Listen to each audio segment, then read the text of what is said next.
On November 20th, 2008, I had been in labor for 3 days.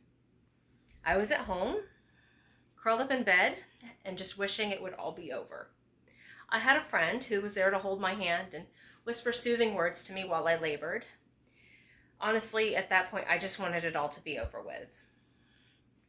This was kind of an unusual situation because my first pregnancy had ended less than 18 months before in a C-section. I was attempting to give birth at home by myself less than 18 months after having a C-section, but I was uninsured and living in a rural community, so I was essentially on my own.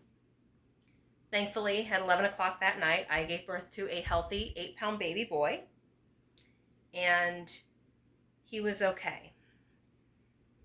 I was very lucky. I tore. There was no one there to stitch me. No one was there to check the baby over, make sure he was okay. In the past 30 years, the maternal death rate has tripled in only 3 countries: Afghanistan, Sudan, and the United States. Healthcare is a right of every human being. The position that I was put into, where I had to choose between being in debt for the rest of my life, giving birth in a potentially extremely unsafe manner, possibly even dying. No woman should ever be placed in that position. Healthcare is a human right, and I'd like to discuss that today. A lot of the things I hear when people say, how are we going to pay for healthcare? With American tax dollars, of course. We're already paying for taxes. And these taxes go into subsidizing the healthcare of our civil servants, everywhere from your trash collectors to the President of the United States. Understand that their healthcare is paid for by you and by our tax dollars. Our military budget in 2022 was $811.6 billion. You can compare that to 2 countries who have public health care: the United Kingdom, who spent $70 billion on defense, and Germany, who spent $57.8 billion on defense.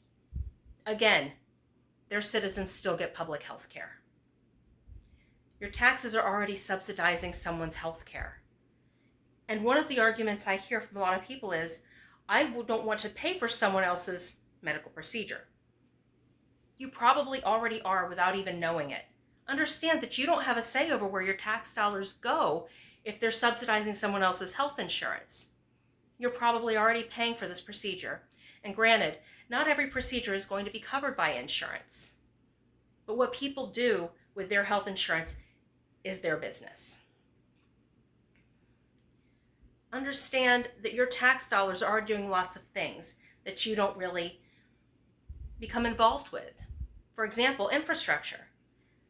Your tax dollars are paying for roads you'll never drive down and bridges you'll never cross. But they still need to be there. And our tax dollars are hard at work putting them there.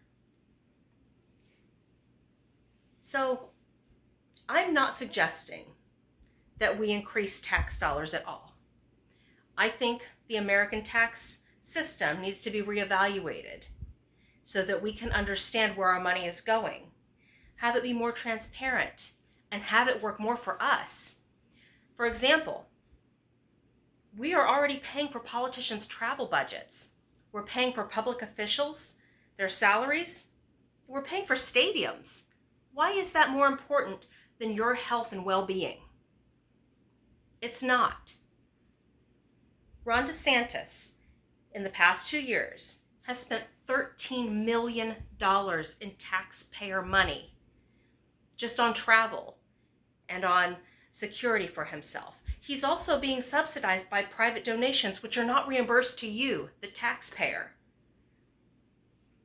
Americans pay about $27 in taxes currently. You can compare that to Switzerland. Their citizens pay 29% in taxes, but they get public health care. Something just doesn't add up, does it? In conclusion, I want you to know that you have rights. My suggestion to change this is that you go out and vote. Don't just listen to what you hear on the news. Don't just listen to the media. Look for people who are really going to act in your best interest. They work for you. Vote. Work to get them elected. You have rights. You have the right to vote. You have the right to demand change. You have the right to decide when something is unacceptable and hold people accountable. That is your right. The little boy I gave birth to at home is going to be 17 this month. Thankfully, he's doing just fine. Every time I cast my vote, I do it with the intent that the world I'm leaving for him is going to be better than the one that I grew up in. I don't ever want my children to have to worry about whether they can afford to see their doctor. Healthcare is a human right. The sooner we see it, demand it, and put people in place who are willing to work in our best interest, the sooner it'll come to fruition. And I am so hopeful that it's going to be this generation that finally sees it. Thank you.